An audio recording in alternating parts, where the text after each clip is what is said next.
Now children, in this video, we will study further about the MOT, molecular orbital.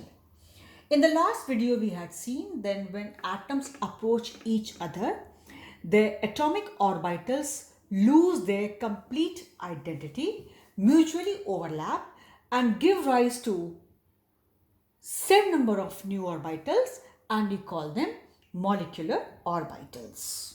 I gave the point, whatever is the number of atomic orbitals combined, they give rise to same number of molecular orbitals being formed. That we had seen. Now children, one more point to be noted down. When two or more than two atomic orbitals are combining, firstly, they always have to be of comparable energies without any exception or doubt. The same thing happens during hybridization. There also the orbitals were of comparable energy. Here too also either the atomic orbitals are of same energy or they are of comparable energy, means nearly same energies. The very same point. I did not give you again here. It is to be understood because they only can combine.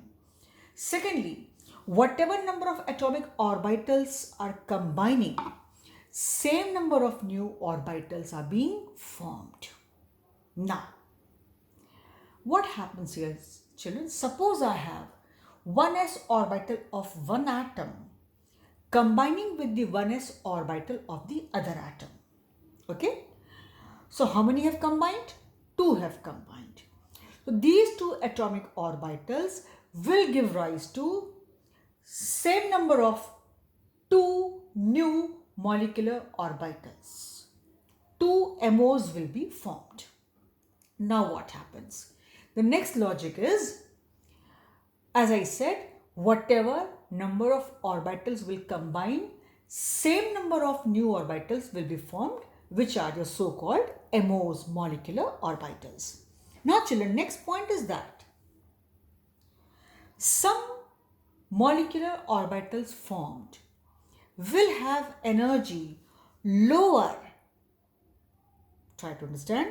Some molecular orbitals now formed will have energy lower than either of the combining orbitals. The ones which have energy lower, they help in bond formation and they are called bonding molecular orbitals. We can call them in short BMO. B for bonding, M bonding molecular orbital. Similarly, some out of those will be having energy higher than either of the combining atomic orbitals. Entry of electrons in these orbitals is difficult.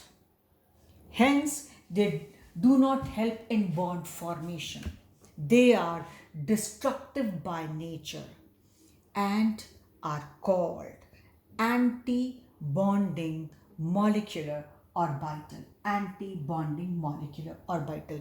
So I repeat, if I had 1s orbital of one atom combining with 1s orbital of the other atom, since I have two, so these two atomic orbitals will give rise to two new MOs as a result of overlapping. They will lose their complete identity and totally new MOs, molecular orbitals, will be formed. Certainly, one will have energy lower than either of the combining atomic orbitals, to which we call bonding molecular orbital, or say in short BMO. The other one will certainly be having energy higher than either of the two combining atomic orbitals, right? And that does not help in bond formation. Electrons enter there with difficulty, and hence it is called anti-bonding molecular orbital. Point clear? So whatever number of orbitals will combine, they will give rise to same number of MOs. Some will have energy lower than the combining. we call them BMO, bonding molecular orbital, and some will be having energy higher than either of the combining atomic orbitals, and we call them anti-bonding MO or anti-bonding molecular orbital. Next point to remember, children, but the overall energy of the system remains conserved. So overall energy of the system remains conserved, right? Suppose 1s orbital of one atom has energy 4, other has 6, right? Suppose one has 4, other has 6. So what will happen? One will have energy lower than either of these. Say it will have energy of 3 calories, joule, whatever standard you want to take. And the other will be having energy higher than either of these combining orbitals, say 7. So children, it is like this. But you see, overall energy of the system remains conserved. This is how it is there. So we will see now the differences between bonding and anti-bonding molecular orbital. So this is formed when electron waves of combining atoms are in same phase, that is the lobe of atomic orbitals have same sign. You are taught in the structure of atomic structure, your orbitals have lobes and we mark them as plus and minus. So if the lobes are in the same direction, it gives rise to bonding, and if they are in the opposite direction, plus and minus combining, then it is called anti-bonding molecular orbital. By chance, if you are finding this point difficult, I would say it's mainly a point of modern physics, where we deal with some structure, this portion of atomic structure. So maybe not taught to you at this level in class 11th or 12th, but it's a part of mainly modern physics. There we have some chemistry portion also. So this is there. So then wave function, which is shown by this eta B for bonding atomic orbital, is equal to eta A plus eta B. Okay, or phi A, phi B, people call it this way. Okay, and here it is for anti-bonding, it is eta A minus eta B. Some people call it phi A, phi B, right? Then bonding has less energy than AO of the combining atoms. This is the main point for you to remember. And here, more energy than atomic orbitals of combining atoms. Key point is this. Rest, this is sort of a part of modern physics, right? Then children, so far you have seen the gist of MOT, molecular orbital.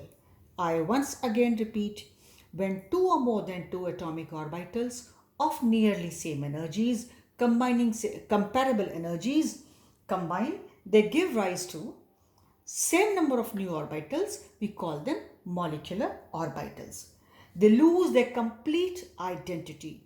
Some have energy lower than the combining orbitals called bonding molecular orbital, and some have energy higher than either of the combining atomic orbitals.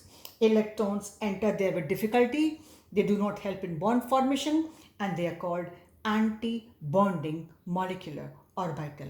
But remember, energy of the overall system remains conserved. Suppose I have one s orbital having energy 4, other having energy 6. So when they will combine, one might have energy 3, which is bonding, and the other might will have 7, which is 7 plus 3 becomes 10, which is formed, and that will be 7 will be of anti-bonding, and here 4 and 6 was 10. So as I told, energy remains conserved. Then children, why are we studying this? I should say that with the help of this theory, we are able to calculate the bond order of various species. Now, what is bond order? Order of the bond, the name is indicating.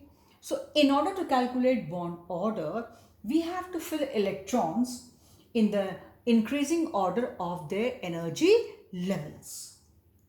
As we used to have for Gauss principle, 1s2, 2s2, 2p6, 3s2. Similarly here, we have first sigma 1s2, S forms sigma bond. So sigma and 1 first shell and S 2.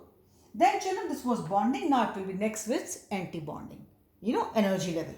So next energy level is of sigma star 1s2, means it was bonding of 1s and it is anti-bonding of 1s.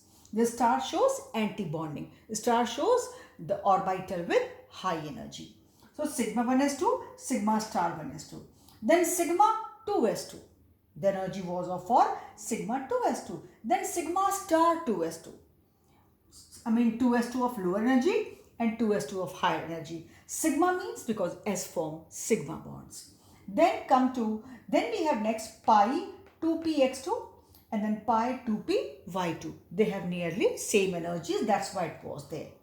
Then sigma 2pz2.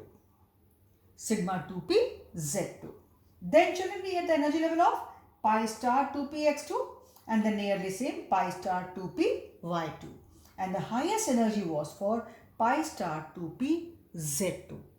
This table is followed for filling electrons till the species. Actually children, here we find out the bond order of diatomic species having homoatoms or homonuclear diatomic species like H2, O2, F2, likewise, right? The species having 2 atoms and 2 identical atoms, right?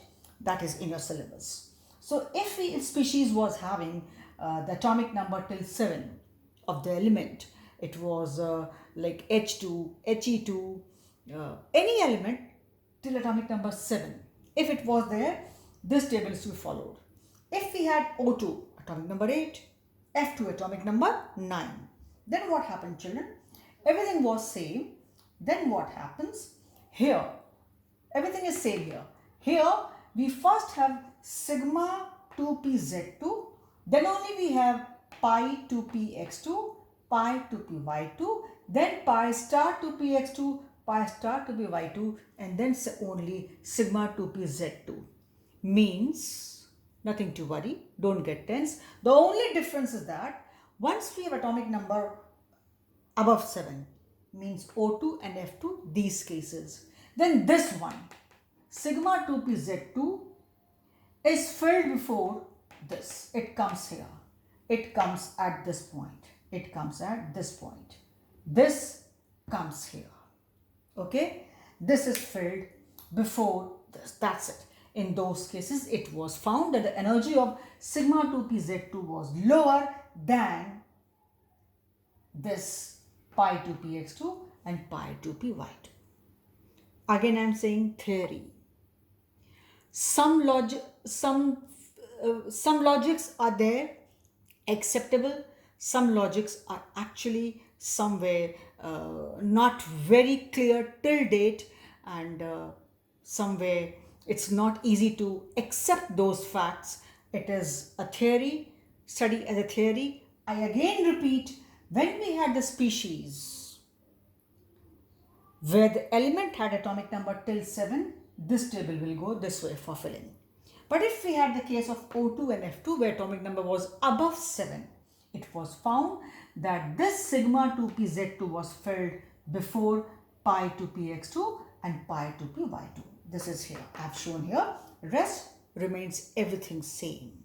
So this table children, you need to know, it should be on the tips. Then only you can fill, and you can only answer the questions based on this after knowing this table, learning this table, because they often ask you write differences between bonding and anti-bonding molecular orbital, or write differences between atomic orbital and molecular orbital, or they say calculate bond order. So for calculating the bond order, you need to know this table. This one table only, actually only for O2 and F2 where atomic number was above 7. This is filled here. Nothing is special, it comes here. Rest is very same. So for this video, I stop here. Yeah, it's a theory. We have to learn some points, but we have to apply them also, this formula. Okay, so I stop here.